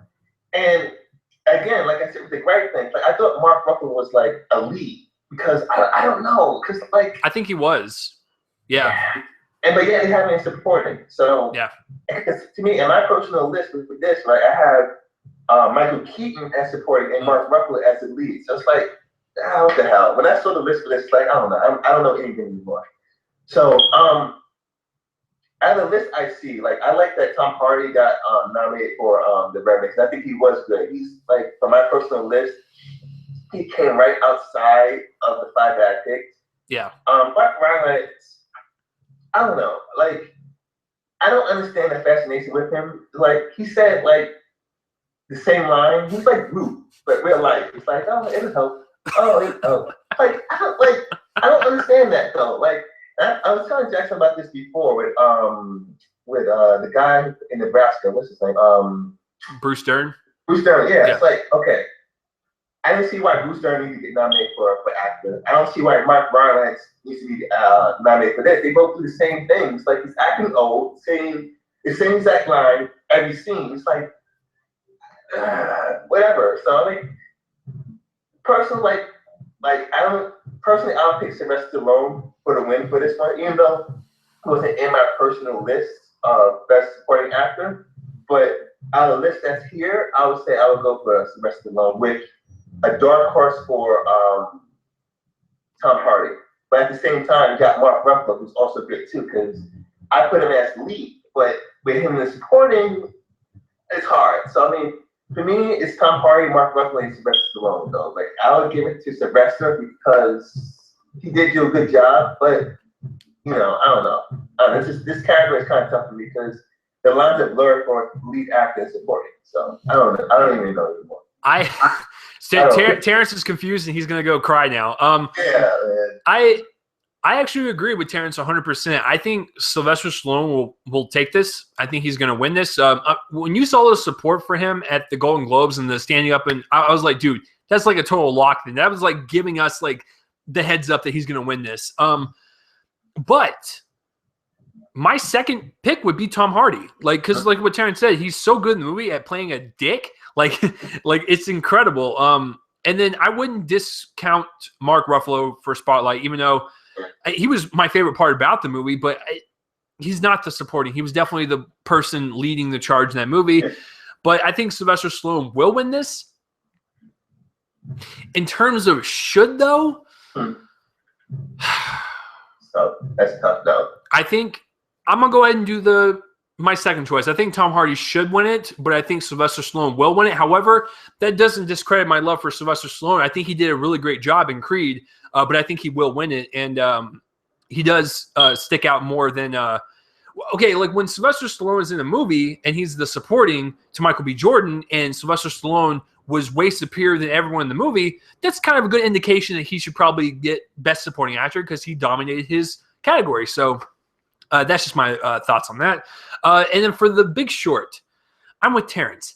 Listen, I thought Christian Bale was great in the movie, but the only person that I think should even be touching a nomination for that movie is Steve Carell. To be honest, like I thought his character was really great. I love that like go-getter attitude. I love that he didn't give a shit about anything. But just for me personally, everyone else they were good. But whatever. Christian Bale knows that he has no chance, so at least he knows it. So to the party. So. Yeah, it's whatever. All right, so this is an interesting category, but I think me and Terrence both know who's walking home with this, hands down. There's no question about it. but this is best performance by an actress in a leading role, and that would be Cate Blanchett for Carol, Brie Larson for Room, Jennifer Lawrence for Joy, Charlotte Rampling for 45 Years, and Saoirse Ronan for Brooklyn. Now, I actually saw 45 Years yesterday, and I will say that Charlotte Rampling definitely deserves to be in there, but she's not going to win this. To be honest with you, it's probably a two-way race between Cate Blanchett and Brie Larson, but I think for me personally, who should win and who will win is Brie Larson. No contest. That is who's going to win. And I think she should win because Terence can vouch for this since we both saw it and we praised it. But her character, like she has a kid in this room and, this kid is like, I want to see the world. The world's full of great mystical, magical things. And this Brie Larson plays the adult work to where she's like, I don't know if I want to go back to the world because it is shitty. Like she knows that like, there's so much bad in the world to where like the room is actually not a bad place because she feels like she can like the room has a lot more good than bad in it to where she's like, I really don't want to go back out in the real world. So I found that kind of heartbreaking and stuff. So, but for should and will, it's Brie Larson. I don't even want to talk about it. There's no question. A lot of people are really upset that Jennifer Lawrence enjoys in there. I said this from the get-go, and Terence is probably going to disagree with me, but whatever. Listen, I think Joy is Jennifer Lawrence's best performance she has ever had, and I actually would have rather her win for Joy instead of Silver Linings Playbook. However, with this stat cast, I'm going to go ahead and go with Brie Larson. But for her being in there for Joy, I'm actually okay with that. I actually liked her in Joy, and I think that's the best performance she's given.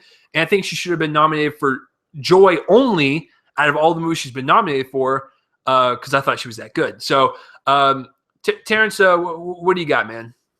I'm with you. I'm be on the same sentiments on certain things. Like it's a two-way tie between Cate Blanchett and Brie Larson. But instead of picking Brie Larson, I'm gonna go with Cate Blanchett because I thought she was just like fantastic. Even though you and I can agree, she's the fucking supporting in that movie. She is not the lead. Yeah. It's Rooney Mara's story. It's not hers. I know.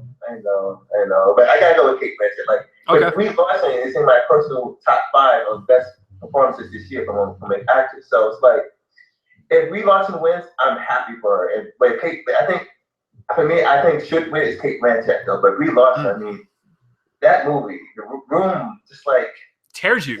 Yeah, it does. It hits all the emotional elements perfectly. It's like, and that's all because of Brie Larson's acting in that. Like between a mother and son, it's like, dude. But something about Cate Blanchett and Carol, like something just resonates off the screen with her on in that movie. So I gotta go with Cate Blanchett.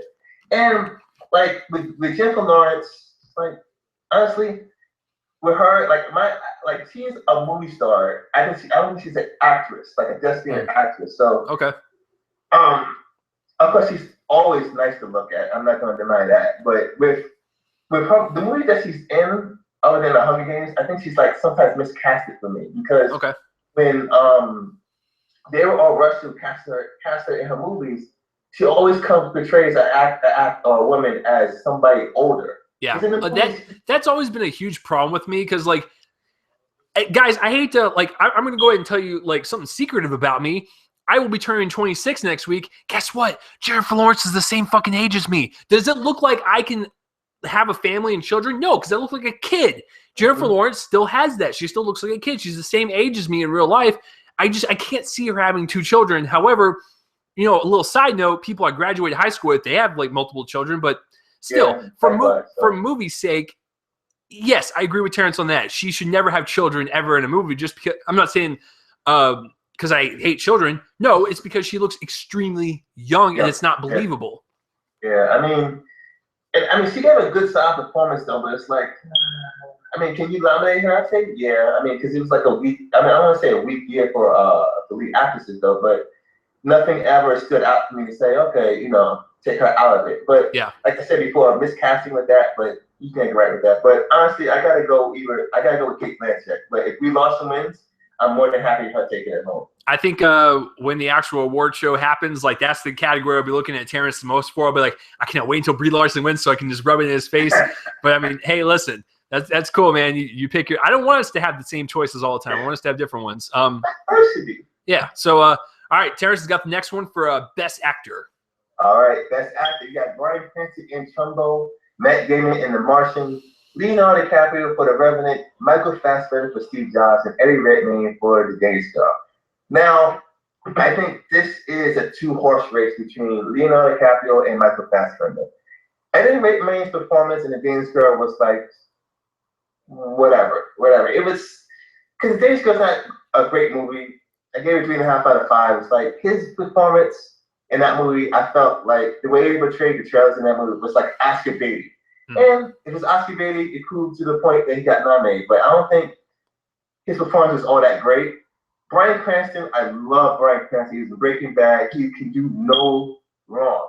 But in this movie, I felt his performance was a little bit too goofy for my taste. Okay. I don't know how the real person he's portraying acted. But for this movie, the way he acted in this movie, it felt too goofy for me. Matt Damon, I think it was a solid performance in The Martian. I think it wasn't a bad performance. I just went ahead and nominated him. But am I mad that he's nominated? No. But with Eddie Redmayne, I am. But for me, honestly, I gotta go with Michael Fassbender for Steve Jobs because his performance was just like magnetic. And like I said for Kate Winslet, I mean, not a lot of people can like act an Aaron Sorkin script. I think every scene he was in, it was just like, it was so ferocious, so magnetic, so electrical that you couldn't get his eyes off him. So, and who cares if he didn't look like Steve Jobs? Doesn't matter. I mean, if he can act like Steve Jobs, that's the most important thing.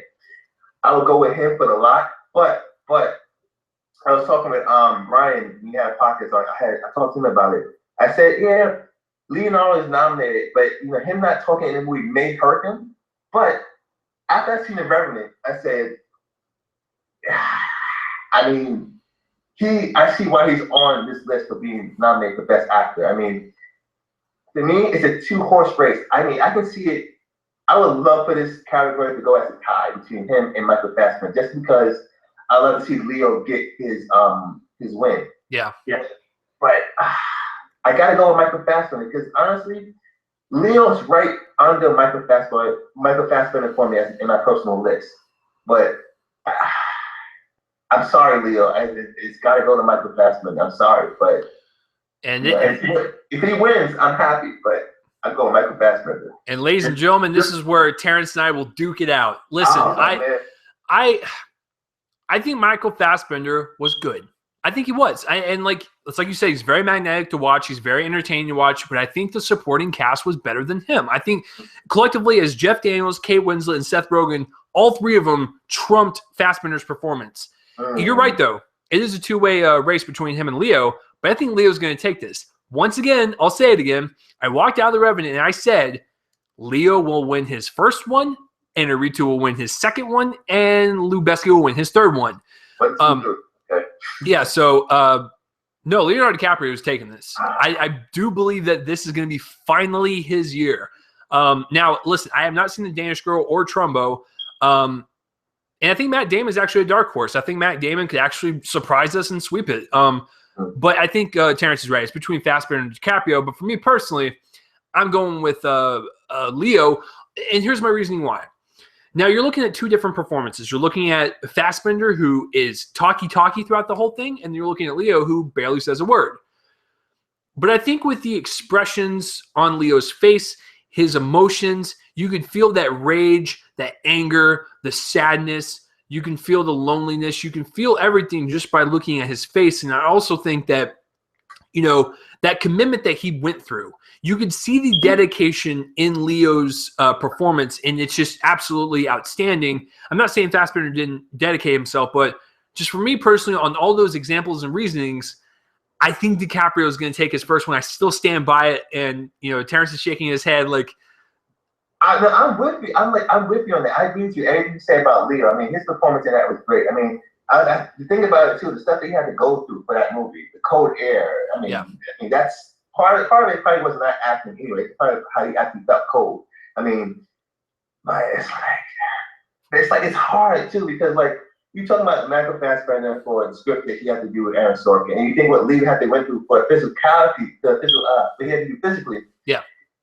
And it's like you can go either way, but it's like I mean, and we can fight on this, but it's like it's gonna be like a sissy fight because like I can't fully like disagree with you, and I can't fully not agree with you. So it's like no, because I agree with every single point that you get. And here's the thing: if Fassbender wins it, I'm not gonna be upset. I just think, for me personally, I think Leo's gonna win it. However, if Fassbender wins it, that's actually really good for Steve Jobs because maybe it'll finally get more publicity and maybe people will fucking go see it this time. So that's actually a positive for that. So so it seems like lead actress and lead actor, you and I differ quite a bit. But hey, man, that's totally cool with me. So Terence, since you're the guest, I will let you read the final category, which is Best Picture of 2015. All right, you got The Big Short, Brooklyn, Bridge of Spies, Mad Max Fury Road, The Martian, The Revenant, and Room and Spotlight. Now, see, Room is my third favorite movie of this year, and The Revenant is like my fifth favorite movie. But for all the elements involved in the movie, I gotta go with The Revenant as taking home Best Picture. Now, I love The Room. I love everything about it. Emotional impacts, the performances, the acting. But what went into The Revenant, from like shooting in natural light, the acting, everything, I gotta go with The Revenant in there because it from a technological standpoint and the ambitiousness of Inarritu, that's like that movie is like a film school's like like that movie should be like on a billboard for like this is how you should make a movie. Yeah. And The Revenant takes it home for me. Now, Spotlight, I know a lot of people are like raving on Spotlight. Like I'm not the biggest fan of Spotlight. That it was in my top 50 of last year, I mean. But it's like I don't see the fascination with it. I think like I like watching Law and Order, maybe because I watch too much cop shows or whatever. But that Spotlight felt too procedural to me for it to be like Best Picture. And I think maybe if I David Fincher or somebody else, I think he probably would have did a better job of hitting all the notes that should have hit because the Spotlight, I felt that the tone was just like very straight. It didn't go up, it didn't go down, especially for the subject matter that they're dealing with. So I think the Spotlight, I thought it could have been better in that regard. And Bridge of Spies, it's a fine movie. I mean, it's not even Steven Spielberg's best movie. So I don't even know why it should be nominated for that. I mean, it's okay, but I see a 3-horse race for this one, or maybe a 4 between Mad Max, The Martian, The Revenant, and Room. So even Brooklyn, even The Big Short has a chance. But honestly, if I was a betting man, which I'm not, but I'd probably go with The Revenant though, because it's an example of pure filmmaking in the least. So I agree with you. I think the Revenant should win this hands down. And I said this when I walked out there almost 2 months ago. I was like, listen, The Revenant is one of those films that just blows your mind on directing, acting, cinematography, sound design, music, the whole enchilada. And it's one of those movies that just sticks with you. The Revenant should win, or Room. I wouldn't mind either one of those two winning, but I think The Revenant should win. However, I think what will win, I think The Martian has a pretty good shot at winning. Yeah, because it's like what Terence was saying. I don't get the love for Spotlight because I know the Golden Globes are not like the biggest indicator, but Spotlight didn't really get any buzz whatsoever. So I'm thinking that the buzz for the Oscars, it's like way down here. So I'm thinking it's going to be between The Revenant and The Martian. Now, which way does the Academy want to go? Do they want to go The Martian that's more optimistic and heartfelt, or do they want to go The Revenant that's like dark and depressing? So it's like you have two different type of movies. But I think The Revenant should win, but I think The Martian will probably win it. But I'm not going to argue against it. The only two movies I haven't seen are Bridge of Spies and Brooklyn. So I can't comment on those two, but out of the ones I have seen, those are my picks for Best Picture. I mean, if The Revenant does not win, I mean, I would be happy with The Big Short, Mad Max, Room, and I mean, everybody else can go to sleep or whatever, though. But if Room, Mad Max, or Martian or Big Short wins, I would be happy just like that. So it's not as a tough. Is it a tough year than last year? Maybe not, but like you said, The Martian has a good chance of winning, and Room I love so much, and Mad Max is also a dark horse in it too. So and Big Short, it deserves to be in there too. So it's like hard, but if out of all those movies, I'll say The Revenant wins. But if the movies I mentioned before wins, I'm not gonna lose sleep over it. Yeah, exactly. They're all like great picks, out of the ones I've seen or whatever. I just think the ambition, like Terence said, for The Revenant is so damn good. It's gotta win, man. It has to. But I just don't think the Academy is gonna pick any dark shit. So I think they're gonna do the uplifting, optimistic one, which is The Martian.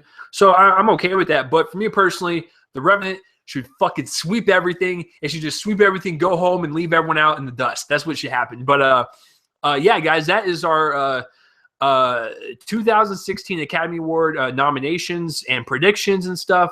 It seems like Terence and I agree on most things, but there's a few of them that we disagree on. But hey, that's the joys of Oscar nominations. So with that being said, that's it for the main portion of the show. It went on a little long, but hey, it's the Oscars. It matters. But we have a box office to go over. Terence, would you like to take a stab at it like last time? Do you want to guess the top 5? Yeah, if I was a betting man, which I'm not, I'll lose my apartment and everything. Let's see, what came out? Okay. Came out this year. What came out this weekend? Okay, I would say 13 Hours comes in number 5. Okay. I would say Ryan Alone 2 comes in number 4. Okay. Star Wars number 3. Number two, I don't know, The Revenant, and number 1, I don't know. I said Ryan Alone 2, right? I don't know, Chase. I don't know. I quit. Terence has given up. I give up. I'm sorry. I just blew on my load. I'm sorry. Well, I mean, your load was, half right. So, no, you actually got Star Wars and The Revenant right. Star Wars 3 and Revenant 2. But here's the top 5. No, well, first of all, Norma the North, that shitty animated movie, it came in at number 6. Okay. It actually made $6 million. I'm actually surprised it made that much. For number 5 is Daddy's Home with 9.3. I know it's still in there. Its budget is unknown, but domestically, which is the U.S. and Canada, it's got 131, and worldwide, it's got 181. I absolutely despise that movie with a passion, but whatever, people like it. Number 4 is 13 Hours with 16 million. Not bad for a non-Transformers Michael Bay movie. Its budget is 50 million, so it needs to make about 100 million to break even. And so it's got 16 for the weekend.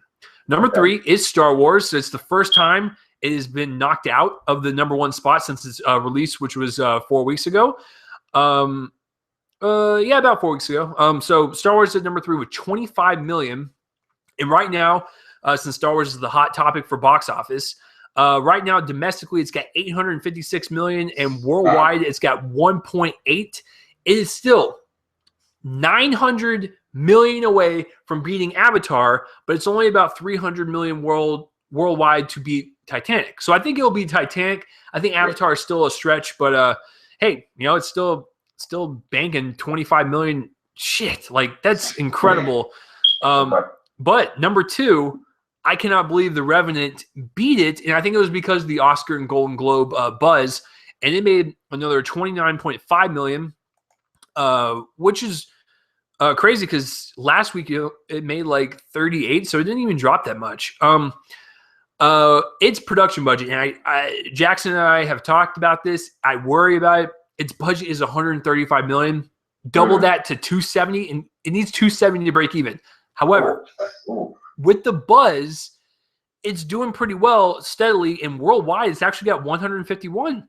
So it needs about another 120 million ish to break even. That's not bad. And hopefully maybe it be released for all the Oscar buzz too. So I know, right? So I think The Revenant will be fine, and I think the Oscars and the Golden Globes saved its ass. Yeah. Because if it didn't get nominated, I think that movie would have tanked even harder. But us film fans love it. But we're the 1%, the 99% that see 2 movies a year. They're not going to want to go see it. So I'm telling you right now, go see it if you haven't. And number 1, just like it did when the first one premiered 3 years ago, Ride Along 2 came in at number 1 with 34 million. Fuck me. That is ridiculous. Its budget is 40 million, which is like, I think 10 million more than the first one.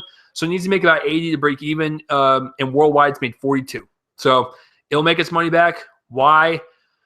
Fuck, I hate that movie so much. So yeah, I absolutely hate it.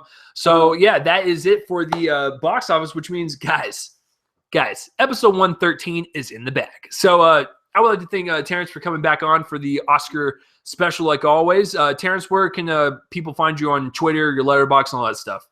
You can find me on Twitter at Mr. TPJ. You can find me at letterbox at Terence Page as my name. You can also find me on Instagram under T_page88. So that's where all my social media you can find me at. Or if you want to find me on Facebook, find my name, Terence Page. Terence is a cool motherfucker. Like, even if he doesn't know you, he will accept your friend request. Trust me, he will. Because he didn't know me, and he was like, "Who's this fucking big white dude that's just like, I want to be your friend?" It makes no sense. Yeah, I know. So, Terence, thanks for coming on again. I really appreciate having you on here. And hey, listen, Terence knows this because I did it last year. I'm doing the live Oscar show again, covering it for 3 hours. If Terence would like to join, I always have the invitation open to him. Of course, man, of course. Awesome. So expect that. So me and Terence will do a bonus episode of the podcast covering the Oscars like I did for the Golden Globes. So check that out. But yeah, if you guys want to follow me and all of that shit, it is down below. Yeah, so that is another episode in the bag, 113. That is fucking nuts. So with that being said, guys, I will see you next week for episode 114. I think it'll be over The Boy and Dirty Grandpa. So boy, what a fucking episode. It should be absolutely terrible. So yeah, we'll see you guys next week for episode 114. I'm Chase Lee, and listen, guys, if you are not a movie fan and you listen to this entire podcast in its entirety, well, maybe I convinced you to be one, and maybe Terence convinced you to be one as well. So we'll see you guys next week for another episode of Reel Me In, a movie podcast. The intro and outro music is done by my friends band Fervent Roze. Check them out. If you're listening on YouTube and you want an audio-only version, link in the description. And if you're listening on Spreaker, iHeartRadio, or SoundCloud, and you want a video version to see me flail around, then link will be in the description below as well. See you guys next week. Keep it real. Go see some fucking movies. The Oscar nominations are out. Go see some movies that you missed. We'll see you guys next week. Goodbye. Play it. Look at that. The Oscars. Nice, man. My favorite time of the year, man. Yeah, man. I love the Oscars, man.